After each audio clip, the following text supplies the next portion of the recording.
대부분이 많이 호소하는 것은 전력 없이 많이 피곤하다. 이런 것들은 올바르지 않은 증상으로 이제 암의 전조일 가능성이 매우 높습니다. 최근에 2030 젊은 층들의 암 환자가 세계 1위라고 이야기할 정도로 폭증하고 있는데 그 이유는 충주에서 모자연 약국 운영하고 있는 한영선 약사입니다.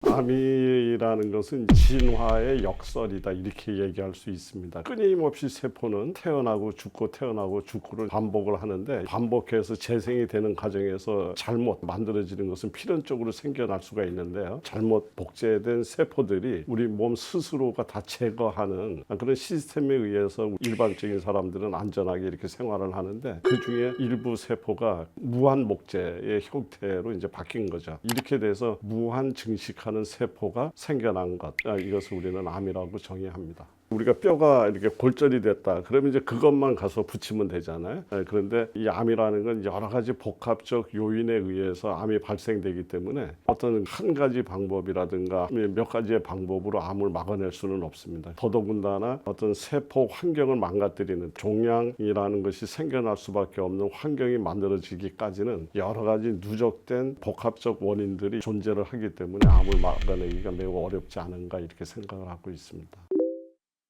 암이라고 하는 것이 그냥 갑작스레 정상세포가 암으로 변하는 것이 아니고 암으로 변하기 전까지의 그 전 단계 과정을 거치는데 모든 암들의 그 시작점이 염증으로부터 시작이 되고요. 염증에서 암으로 이제 변하기도 하고 염증 상태에서 그냥 끝이 나는데 많은 학자들이 이렇게 얘기할 정도죠. 염증세포가 어떤 것이 암세포냐, 어떤 것이 암세포로 변하느냐, 이거 복불복이다라고 얘기할 정도로 암세포와 염증세포의 기전은 거진 유사하다 이렇게 볼 수 있습니다. 우리 인체에서 일어날 염증은 크게 두 가지의 염증의 형태가 있어요. 하나는 급성 염증이죠. 우리 몸 안에 불필요한 노폐물이라든가 독성 물질들을 인체에서 급하게 제거하기 위해서 일으키는 염증이죠. 우리가 흔히 여기 종기가 났다, 염증이 생겨갖고 여기 아프다라고 얘기하는 그런 형태의 염증입니다. 이제 이런 염증들은 엄격히 얘기를 하면 우리 몸에서 정상적인 면역 반응이 작동되고 있는 그런 면역이라고 볼 수가 있는데요. 이렇게 암을 일으킬 정도의 이런 염증들은 사실 보이지 않아요. 굉장히 만성화되어 있는 염증이고 그것이 굉장히 서서히 진행되는 염증이기 때문에 그런 자그마한 염증들이 누적된 결과가 나중에는 걷잡을 수 없는 커다란 염증의 덩어리로 바뀌어버리는 이 형태가 암이다 이렇게 볼 수가 있죠. 지금으로부터 30여 년 전에 서울 도심에서 약국을 운영하고 있을 때 저희 약국에 유난히 변비 환자가 많다는 것을 제가 느꼈습니다. 아침에 약국을 열게 되면 여자분들이 들어오게 되면 대부분이 다 변비 환자예요. 왜 변비 환자가 많을까 이렇게 생각을 해보니까 그 당시가 직장 여성분들이 서구화된 음식이 시작되던 시점이라고 생각이 돼요. 아침을 거르거나 빵 한 조각에 커피 한 잔 이런 식생활을 하던 그런 때이기 때문에 그러다 나니까는 당연히 먹은 것이 부족하고 장의 필요로 하는 식이섬유라든가 이런 게 부족하니까 변비로 연결이 됐는데 그 당시에 우리나라는 대장암이라고 하는 이 암이 10위권 바깥에 있었습니다. 그 당시에 미국을 기준해서 보면 대장암이 한 2위라든가 3위 자리에 암이 있는 것을 이렇게 보면서 지금처럼 서구형의 음식을 닮아간다면 분명히 지금의 변비 환자가 훗날 대장암 예비 후보가 될 수 있겠다라는 예측하는데 그다지 어렵지 않았습니다. 왜냐하면 우리나라 사람들이 채식 위주의 문화권에서 살다가 동물성 식품이라든가 가공식품도 이런 것들이 계속 노출이 되면서 당연히 장 안에는 여러 가지 환경의 변화가 일어날 수밖에 없고 최근에 젊은 사람들이 갖고 있는 여러 가지 식생활이라든가 또 생활 패턴 그다음에 아주 혹독한 경쟁 속에서 살면서 항상 긴장된 생활 이런 것들이 합쳐지면서 젊은 층한테서 암 발생률이 높아지는 것 아닐까 그렇게 생각하고요. 특히 젊은 층의 대장암이라든가 젊은 여성분들의 유방암 이건 서구화된 먹거리와 무관하지 않다 저는 그렇게 보고 있습니다. 또 젊은 사람의 암세포는 젊기 때문에 굉장히 진행 속도가 상대적으로 빨라서 오히려 나이 드신 분의 암보다도 치료하는데 굉장히 어려움을 겪을 수밖에 없는 이러한 문제를 지금 갖고 있습니다. 그런 것들을 보면서 굉장히 안타깝죠. 암에 따라서 종류에 따라서 느껴지는 전조 증상이 다소 차이는 있을 수 있습니다. 그러나 대부분이 많이 호소하는 것은 전례 없이 많이 피곤하다, 피로를 많이 호소하는 경우가 제일 많죠. 그리고 내가 다이어트를 한다든가 특별한 체중 감량을 위해서 노력을 하고 있지 않은데도 불구하고 체중 감소가 굉장히 눈에 띄게 큰 폭으로 줄어들고 있다든가, 소변이나 대변에 출혈이 보인다든가, 이런 것들은 올바르지 않은 증상으로 이제 암의 전조일 가능성이 매우 높습니다. 그런 증상들이 초기에 발견이 될 때 대부분의, 특히 젊은 사람들의 경우에는 내가 요즘에 과로를 했기 때문에 찾아오는 증상일 거다라고 생각하고 설마 암이라는 건 아예 생각도 못하죠. 그러고 있다가 나중에 너무 증상이 악화가 돼서 병원에 가보게 되면 손을 쓸 수 없을 정도로 이제 악화된 경우가 젊은 층한테 나타나는 암의 형태고 예고라고 이렇게 보여집니다.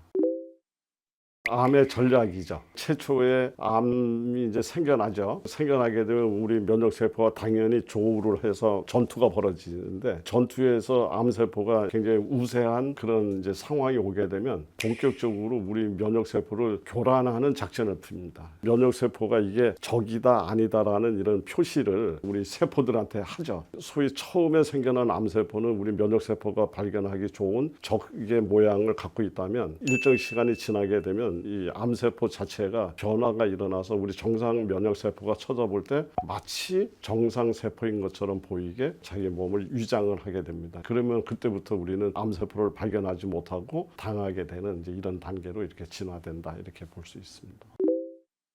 사실은 우리나라 사람들의 기본적인 체형은 영양분을 섭취를 했을 때 장에서 소화 흡수해서 들어가는 그 장의 길이가 서양 사람들에 비해서 비교적 깁니다. 왜 기냐면은 흡수해서 들어가려고 그러니까 시간이 많이 걸리는 그런 종류의 음식을 주로 먹었죠. 그래서 상체가 길고 하체가 짧은 이런 형태가 한국 사람들의 기본적인 체형이죠. 그런데 비해서 서양 사람들은 육식 위주의 식단을 갖고 가니까 부패가 되기 전에 빨리 내보내기 위해서 장의 길이가 비교적 짧죠. 상체가 짧고 하체가 길은 서구형 모습이 이렇게 만들어졌는데, 우리 같은 경우는 동일한 조건의 미국식 음식을 먹는다고 그러면 미국 사람보다 독소가 장에 머무를 수 있는 확률이 길어질 수밖에 없죠. 동일한 질환이 생기더라도 우리는 질환의 증가율이 훨씬 더 높아질 수밖에 없는 그런 거라고 볼 수 있습니다.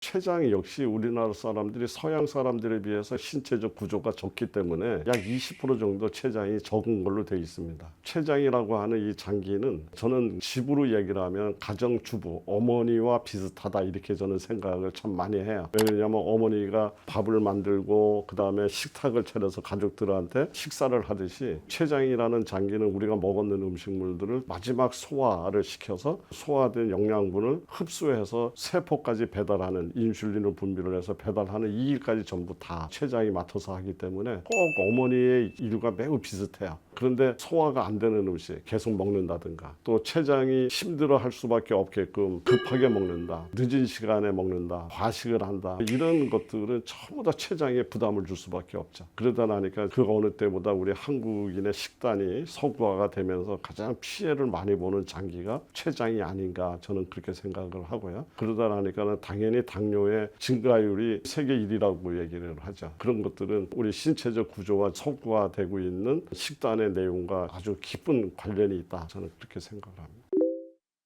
핸드폰 블루라이트의 광선에 대한 이야기를 논하기 전에 우리 인체적 구조에 대해서 중요한 이야기를 이 지점에서 하고 가야 돼요. 간혹 이런 얘기를 합니다. 지금 우크라이나라는 나라에서 전쟁이 굉장히 오랫동안 지속이 됐지 않습니까? 그렇게 지속이 되다 나면 도로가 부서지고 집이 부서지고 폐허가 됐는데, 그 나라에서는 지금 그것을 고칠까 못 고칠까 하는 얘기죠. 지금 현재 고칠 수가 없습니다. 왜냐하면 지금 현재는 전쟁이 더 급하기 때문에 그래요. 그러면 언제부터 고칠 것인가? 전쟁이 끝나야 고치기 시작을 합니다. 마찬가지로 우리 몸은 아침에 일어나면 각성 상태에서 일을 시작해요. 마치 전투하는 것처럼요. 그리고 밤에 잠을 잘 때 우리는 휴식의 시간이라고 생각하지만 그 시간이 바로 우리를 리셋시키고 우리 몸을 다시 치유의 몸, 정돈하는 시간이 바로 수면의 시간인데요. 그런데 우리가 저녁 늦게까지 현대인들이 잠을 제대로 자지 못하고 그 사이에 더더군다나 핸드폰이라든가 TV라든가 게임이라든가 등 여러 가지 원인으로 인해서 숙면을 취하지 취할 수 없다는 뜻은 아직 전쟁이 안 끝났어요 라고 하는 얘기와 메시지가 거진 동일합니다. 그러니까 우리 몸은 치유되지 않고 계속 풀가동하고 있는 형태이기 때문에 더더군다나 핸드폰에서 비춰지는 블루라이트라든가 이런 것들은 우리한테 건강상의 적신호가 된다는 것은 많은 연구 논문에서도 밝히고 있는데, 결국은 그것이 암이 아니더라도 젊은 사람들의 건강에 굉장히 적신호. 이 암이라고 하는 것은 어느 날 갑작스레 생긴 것이 아니고요. 정상적으로 생활하던 세포가 암이 생길 수밖에 없는 환경이 만들어진 거죠. 이것을 우리는 뭐라고 얘기를 하냐면 종양 미세 환경이라는 표현으로 설명을 합니다. 종양이 생길 수밖에 없는 암 주변의 환경이 망가진 거예요. 세포의 바깥 환경이 흙탕물로 바뀌어버린 거나 마찬가지죠. 그러다 나니까 이 세포가 이제 견디질 못한 거죠. 예를 들면 흙탕물로 변하면서 저산소증이 왔다든가 저체온이 왔다든가, 또는 정상세포 주변에 돌고 있는 미세 순환 구조가 망가졌다든가, 이런 것들이 모여서 정상세포가 기능을 발휘할 수 없는 외부 환경이 만들어진 것을 종양 미세 환경이 만들어졌다, 이렇게 얘기를 합니다. 그렇게 해서 암세포가 이제 생겨나게 되면 병원에서 지금 하고 있는 것은 암을 수술이나 항암이나 방사선으로 해서 소위 이거를 제거를 합니다. 이걸 제거를 했다고 해서 우리가 끝이라고 이야기할 수가 없는 것이, 여전히 지금 남아있는 정상세포라고 하는 여기가 종양 미세 환경이 그대로 존재하고 있다면 암이 다시 개발되는 것은 기정사실이다, 이렇게 볼 수 있죠. 그래서 암을 없애는 작업만큼 더 중요한 거가 정상세포의 미세 환경을 개선을 해서 암이 안 생겨날 수 있는 정상적인 이런 방향으로 우리가 변화를 시켜야 되는데, 암세포는 수술이나 약으로 없앤다고 치지만 정상세포를 살려내는 것은 수술이나 약이 할 수 있는 영역이 아니에요. 매일 하루 세끼 어떤 음식을 먹느냐, 어떠한 생활을 하고 있느냐, 어떤 마음가짐을 갖고 있느냐에 의해서 결정되는 영역이고, 오랫동안 그런 습관에 의해서 지금 변화가 일어난 거기 때문에 바로 그것을 고쳐야지 되는데, 그래서 저는 질병이 일어날 수밖에 없는 습관, 암이 생겨날 수밖에 없던 습관을 치유의 습관으로 전환하지 않으면 암은 재발할 수밖에 없다, 이렇게 생각을 합니다. 수술이 잘 되고 항암이 잘 됐어도 2년, 3년 있으면 도로 재발하고 전이가 되는 것은 여전히 이 환경을 개선하지 못했기 때문이다라고.